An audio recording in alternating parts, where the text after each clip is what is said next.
I was born to run, I was born to travel. It's another day alive, raising hell and slanging gravel.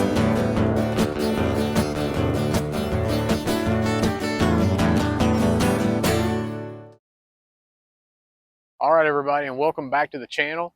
In this episode, I got something really neat I want to go over. Namely, what does the General Lee need to be daily drivable? Now, in a future video, I'll cover what I ultimately want to do to this car and what my ultimate plans are when I go into full resto mod on the General Lee. But in the meantime, we just want to keep it running, but I'd like to get it daily drivable because right now he's not dependable for a long trip. There's some things we need to sort out. So let's get started.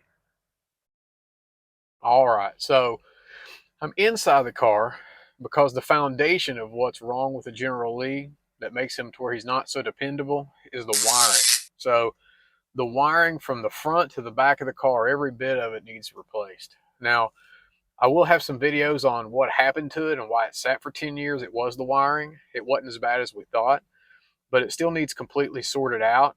And right now my gauges don't work. The air conditioning was completely taken out of this long before we owned it, even though it's a factory air conditioning car. As you can see from the vents here, I've still got factory air conditioning vents. And they make a system from Classic Auto Air. It's heat, defrost, and air, and it even has factory type controls that are sliders. They don't look just like the factory, but they're that type, which is really nice. And then I'll also go with Dakota digital gauges because I just don't want to restore these old ones and put them back in it. I love the look of the digital ones, and they're just awesome. So I'll go with those. But the problem is I need to do all three of those things at the same time because they're all interconnected. So the wiring harness I want, I'm not going to go with the factory wiring because I don't want the factory wiring problems. I want to go with upgraded wiring, more heavy duty wiring. And I also want to avoid the factory bulkhead connector. And I also want to do a one wire alternator setup. And there's a harness from American Auto Wire. It's the wiring harness for 68 through 70 B-body Mopars. It has everything I want in it. It even comes with extra length so you can reroute things wherever you want. There's extra connectors to add extra circuits. So if you want to put modern stuff in it, you can. So that's something, these are things I need to make it daily drivable and dependable. Because again, my gauge cluster doesn't work at all. It's just as, it's the same price or less to do the Dakota Digital upgrade. And at the same time, I need to wire up the air conditioning and things when I do it. Now, again, that's not many things I need to make it dependable, but it's just a lot of cashola. So I'm also not very happy with the things I've seen on the internet on how to install those things. And let's be real, I'm ignorant. I'm not a mechanic, nor do I play one on YouTube. But I am learning. I've learned to do a ton of things to this myself. And in the future, if I can somehow get the resources to be able to do this, upgrade, rewire the whole car, do the Dakota Digital, and do the air conditioning system from Classic Auto Air, I'll do a step-by-step series that makes it dummy-proof. And that way it'll help you guys too, and that way it gives you the confidence to do this stuff yourself like I'm doing. Because again, if I can do it, anybody can do it. Well, I guess that covers it for the foundation. So let's move on to the next thing that I need to make the General Lee dependable. All right, guys, now we're under the hood of the General Lee because the other major thing I need to make this dependable is a new radiator setup. Now, it's kind of a tough call on this one. Do I want to do this or not? Because ultimately, this will all get replaced anyway because of the resto mod plans I have. And again, that'll be another video, and I'm excited about that one. But that's a long way off. But in the meantime, to make it dependable, this radiator, it overheats on me. It's not the right one for the car. This is out of a 1970 Chrysler C-Body, which is like an Imperial or a Newport or a 300, something like that. They were the full-size model Chrysler cars. Believe it or not, the General Lee 17 feet long. It's the mid-size car. Back then, it's crazy.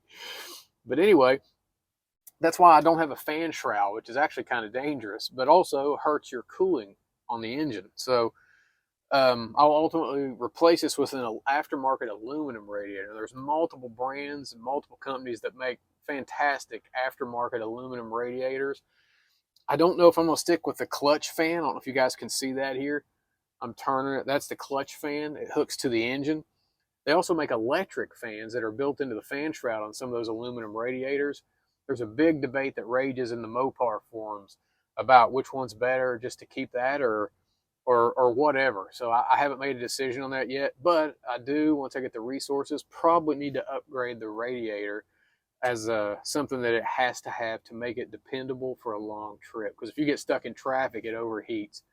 Now, when you're not in traffic, this thing does really well. It'll stay at 160 degrees all day on the highway or even in town from red light to red light, as long as you're not in bumper to bumper traffic and stuck idling for a long, long period of time. So we also upgraded the spark and the fire system, like getting a new coil, better plug wires, distributor, new electronic Mopar wiring harness for electronic ignition. And those things helped it because I have read and studied, and again, those of you guys who are mechanics can probably help me out here in the comments, that can also make it run really hot. So that may have been part of the problem because it don't overheat as quick now, but I have had the temperature creep up on me once. But anyway, I do need to get that upgraded to make it daily drivable. So let's go on to the next point. All right, now the next thing I need to do to ensure the General Lee is dependable for daily drivability is the transmission and rear end. Now, the rear end and stuff seems okay, but every now and then it'll vibrate on me when I'm backing it up into the driveway. So I probably need to have it checked and gone through. Something I don't have to make it daily drivable, but I'd love to add to it when I'm going through there and looking at those things is sure grip, which is where both wheels pull at the same time. And that'd be fantastic in this car. But I need to sort through the axles and the rear end and make sure they're okay because, again, it sat for 10 years. And I haven't even changed the fluids in the back, so I definitely probably need to do that.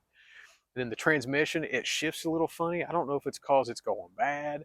I'm just too ignorant to know. But or if I've got the transmission linkage messed up, because that can burn up the transmission. So I am going to look at that and try to get that sorted out. If I do, I'll have a video on that to hopefully help you guys. And it's just, I don't know, the transmission act's kind of weird. It's never been rebuilt. It's a 727 3-speed automatic torque flight. So I do need to sort through that. And on to the next point for daily drivability. All right, now the next point I need to take care of for daily drivability on the General Lee is the suspension. Now, ultimately, I want to replace the whole thing. And there's a myriad of options now for us Mopar guys.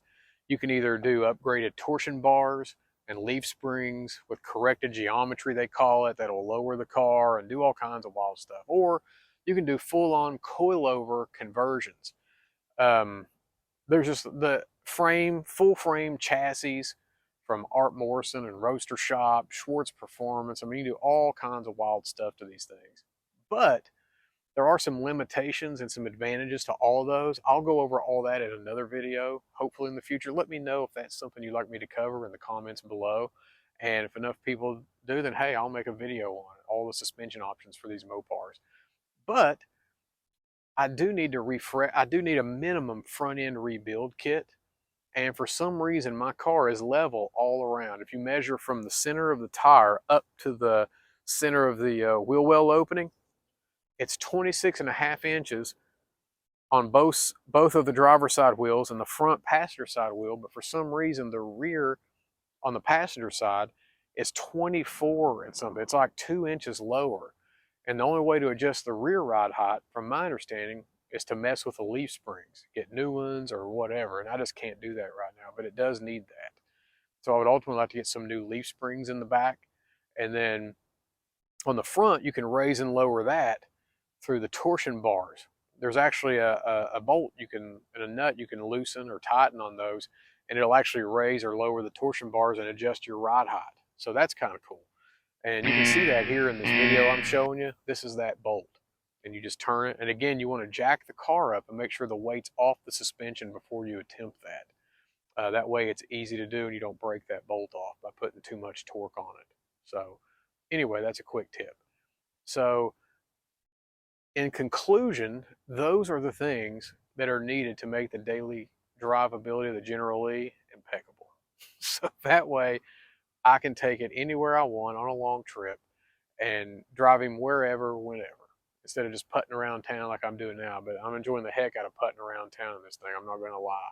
But again, to go on, say, a hot rod power tour or something like that, which I would love to do, those are the things I need. So anyway, I hope this helped you. And don't forget to subscribe and hit that notification bell. And also don't forget to comment. Let me know what you think about what we're doing so far. And don't forget to check out these other videos in the meantime and get out there and work on these cars and get them back on the road. Until next time, keep it between the ditches.